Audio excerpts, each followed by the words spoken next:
Praise the lord. ఈ దినము కొరకు సిద్ధపరచబడిన దేవుని వాక్యము యెహెజ్కేలు గ్రంథము 7వ అధ్యాయము 9వ వచనం. యెహోవానగు నేనే నిన్ను మొత్తువాడనై ఉన్నానని నీ వెరుగునట్లు నీ ఎడల కటాక్షకముంచకయు కనికరము చూపకయు ఉందును. నీ ప్రవర్తన ఫలము నీవు అనుభవింపచేసెదను. నీ హేయకృత్యములు నీ మధ్య నుండనిత్తును. ప్రభునందు ప్రియులారా, ముందుగా మీకు హృదయపూర్వక వందనములు తెలియచేస్తూ ఉన్నాను. ఇక్కడ దేవుని ప్రజల విషయంలో కానివ్వండి, ఎవరైనప్పటికీ కూడా ఆయన ప్రతి ఒక్కరికి ప్రతిఫలము అనగా ప్రవర్తనా ఫలాన్ని ఇస్తాను అంటున్నాడు. ఇక్కడ వాగ్దానం అంటే దీవెనలో ఉండాలి కదండి, ఇదేంటి అని మీరు అంటారేమో. ఇక్కడ గ్రహింపు మనకే వదిలేశాడు.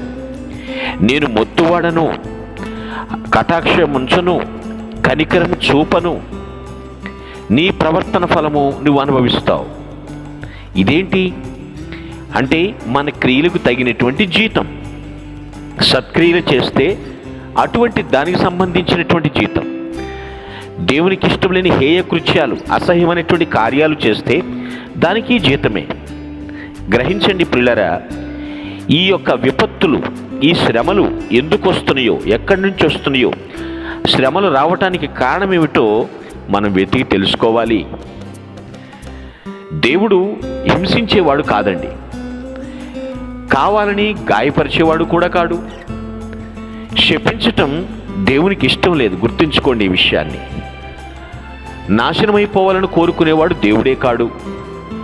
ఆయన ఎప్పుడూ దీవించటానికే సిద్ధ మనస్సు కలవాడు. అయితే మనుష్యులు దేవుని ప్రేమను గ్రహించలేకపోతున్నారు. అందుకని అంటున్నాడు, నేనే నిన్ను మొత్తువాడను. నువ్వు తెలుసుకోవాలి ఆ విషయం. నేను కటాక్షం ఉంచకపోతే, కనికరము చూపకపోతే ఏమైపోతావో తెలుసుకోవాలి. నీ ప్రవర్తన బట్టే నీకు ఫలం ఉంటుంది, అది నువ్వు అనుభవించక తప్పదు. అసహ్య కార్యాలు చేసి దాని ద్వారా వచ్చిన ఫలం నాకొద్దండి అంటే ఎలా? అది నీవే అనుభవించాలి. దేవునికి ఇష్టం లేనటువంటి పనులు చేసినప్పుడు దానికి వచ్చే జీతం కూడా వాళ్ళే అనుభవించాలి. దేవుని యొక్క కృప ఎంత బాగా ఉందంటే అర్థం చేసుకోండి.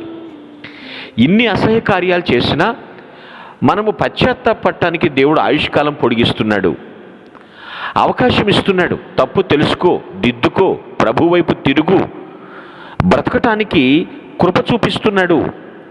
ఇది చాలామంది గ్రహించట్లేదు. దేవుడు నేను మంచివాడిని కాబట్టి నాకు ఆయుష్కాలం ఇచ్చాడు, నాలాంటి నీతిమంతుడు లేడు కాబట్టే అందరికన్నా నేను బాగున్నాను, ఇలా మిడిసిపడిపోతున్నారు తప్ప ఎందుకు ఇంత ఆయుష్కాలం ఇచ్చాడు, ఈ గ్రేస్ పీరియడ్ ఎందుకు? జీవితాన్ని పరిశీలించుకోవాలని, జీవితంలో ఒడిదుడుకులు ఏమున్నాయి అవన్నీ కూడా చెక్ చేసుకోవాలని, దేవునికి అసహ్యమైన కార్యాలు జీవితంలో ఉంటే తొలగించుకోవాలని ఈ విషయం ఆలోచించట్లేదు చాలామంది. దుఃఖకరమైన విషయం కదా. హేయకృత్యాలు ఏమున్నాయి, అసహ్యమైన కార్యాలు, దేవుడు అయిష్టపడేవి ఏదన్నా ఉంటే ఆమె దూరాన్ని పారేసేయాలి, విడిచిపెట్టేసేయాలి. లేకపోతే మన ప్రవర్తనకు తగిన ఫలాన్ని మనం అనుభవించాల్సిందే. దాన్ని ఎవరు పాటించరండి. పిల్లలు మంట దగ్గరికి వెళుతున్నప్పుడు వద్దు వద్దు వెళ్ళొద్దు అంటారు పెద్దవాళ్ళు. వినకుండా వెళితే వాళ్ళు చెయ్యి కాలిపోతుంది. పెద్దవాళ్ళు క్షమించవచ్చు, కానీ ఆ కాలిన శరీర బాధ మాత్రం పిల్లలు అనుభవించాల్సిందే కదా. ఆ బాధను మరెవరు అనుభవిస్తారండి? ఇది కూడా అంతే. ప్రభు తన వాక్యం ద్వారా ఎన్నోసార్లు గద్దిస్తూ ఉంటాడు.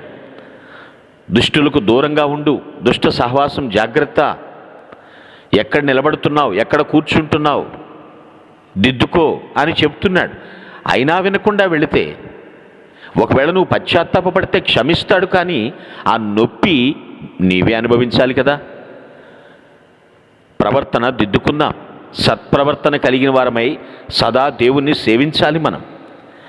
ఆ ఫలాన్ని మనమే అనుభవించాలి. కాబట్టి ప్రియులారా, దేవుని హెచ్చరిక అనుకోండి మీరు. దేవుడు మన మీద కృప చూపించి మరొకసారి సరిచేసుకోమని మనకి హితవు పలుకుతున్నాడు అనుకోండి. ఏది ఏమైనప్పటికీ కూడా మన ప్రవర్తనను బట్టే మనకు ప్రతిఫలం ఉంటుంది. ప్రభు మనపై కటాక్షం చూపించాలన్నా, ఆయన కనికరం చొప్పున మనము జీవించాలి అన్నా సరే నీ ప్రవర్తన మీద ఆధారపడి ఉంది. అసహ్య కార్యాలు తొలగించుకొని ఆది సంభూతుణ్ణి హత్తుకోవాలి. ఆయనే మనకు సమస్తము సమకూర్చువాడు. ఇప్పటికీ మనల్ని ప్రేమిస్తూనే ఉన్నాడు.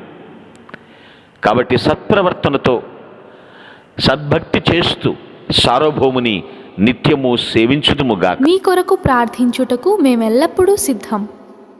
Praise the lord. ప్రభు నామమున మీ అందరికీ వందనములు. ఈ మా సందేశముల ద్వారా మీరు ఆశీర్వదింపబడినట్లయితే మీ తోటి వారికి షేర్ చేసి దేవుని రాజ్య సువార్తలో మీరు కూడా పాలుభాగస్తులు కావాలని ఆశిస్తున్నాం. మొదటిసారిగా ఈ ఛానల్ను చూస్తున్నట్లయితే మా ఛానల్ను సబ్స్క్రైబ్ చేయండి. వీడియోలు నోటిఫికేషన్ రూపంలో పొందుటకు బెల్ బటన్ని ప్రెస్ చేయండి. God bless you.